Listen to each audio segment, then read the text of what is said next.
Okay, so first thing we're going to describe why we do amplitude modulation, what's the point, and then we can show you how we create amplitude modulated waves, and then what you should be able to do with them, how you can separate them and draw them yourself. Okay, so amplitude modulation is there to create a signal that we can transmit over long distances and at a high speed. Okay, so we're using this instead of a sine wave. So we're going to say sine waves are not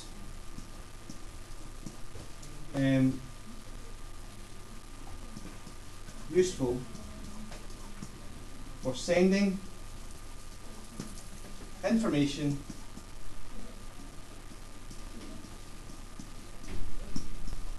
over long distances. Now, the reason for that is, one, they are slow. By that I mean 330 meters per second. And second of all, they don't have a lot of energy.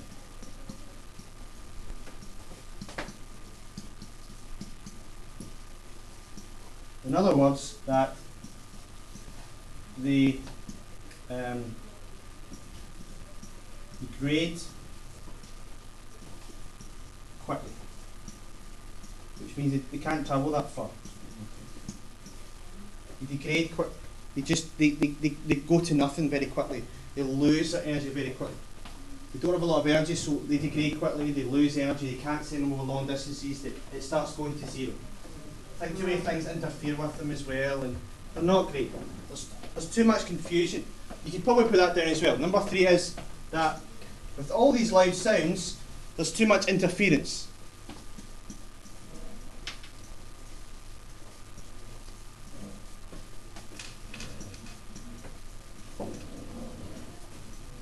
Okay, so there's too much interference. So you wouldn't want to use a sine wave for these reasons. So we had to come up with another way of sending information. And this is where the radio comes in. We can send these invisible little waves, huge distances. So Marconi and Tesla came up with this idea of, you can send these little packets of information, this signal, long distances, without you even noticing, travelling at the speed of light, which is pretty much instantaneously. Okay? So they needed that other thing to transmit. So what we came up with was this other type of signal. So radio waves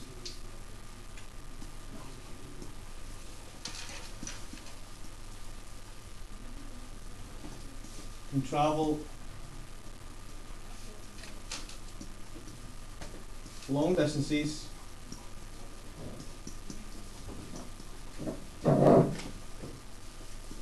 at the speed of light.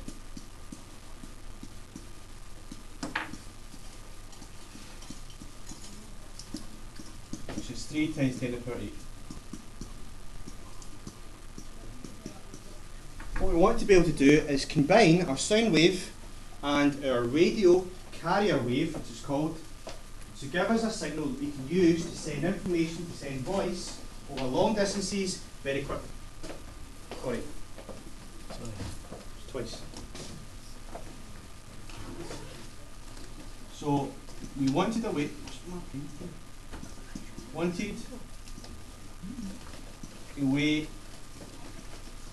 Of combining sound waves and radio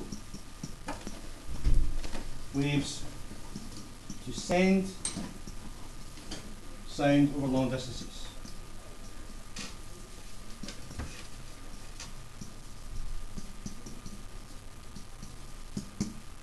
And we're going to call the radio wave our carrier wave. So the radio wave becomes a carrier wave. Okay? radio wave becomes a carrier wave. So then we've got a radio wave, carrier wave, a sound wave, which is the signal that we want, and we mash them together and we change the amplitude to give us this, and that becomes our amplitude modulation. Okay, so we're going to quickly, I'm going to sketch a couple for you just to give you an idea how they work, and then we'll do some examples where you can give me on the show me boards what you think's actually happening. Okay, so let's do an example. You still writing?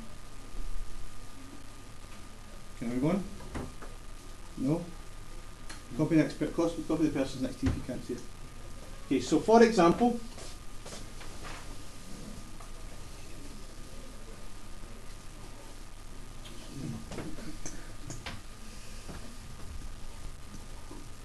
okay, so you have your sine wave. So sound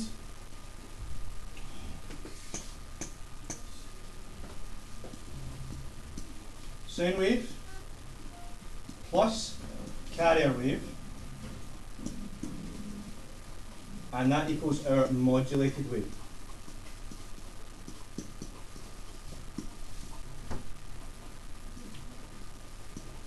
So the sine wave will look something like this. Our carrier wave will look something like this.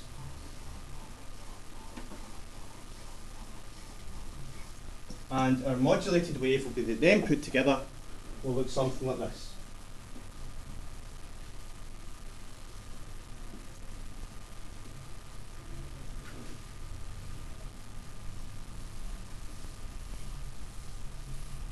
To draw that, you draw the sine wave on top, then you flip the sine wave over and draw underneath exactly the opposite, and then you fill the gap with the carrier wave. So you draw the sine wave normally, flip it over and do the opposite underneath. Nope. Careful, look at your diagram. Careful how you're doing it. Remember. Shrug for the check. Shrug. Careful how you're doing it. Yeah, that's fine. Just careful how you're doing it. It's sometimes really bad habit in this, right? Make sure you copy. So it's the sine wave on top, sine wave on the bottom, the carrier wave in between. So the sine wave plus the carrier wave plus the modulated wave. And what we've changed here is the amplitude has changed, therefore amplitude modulation. So the amplitude changes, and so that's why it's called amplitude modulation.